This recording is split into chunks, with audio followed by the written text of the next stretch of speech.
Hindi ka ba natutuwa na okay na kami ng kapatid mo?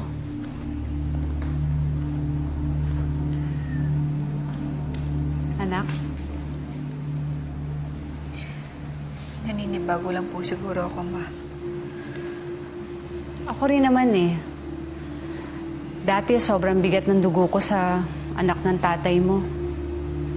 Pero napatunayan ko naman na mabait siya. At saka yun din naman ang gusto ni Renato, maging okay kami ni Lucille. Hindi naman po yung gusto kong mangyari. Ayun naman pala eh. Sana okay na talaga kayo ng kapatid mo. Huwag na kayo mag-away. Lee. Pinapawisa na tuloy ako. Teka.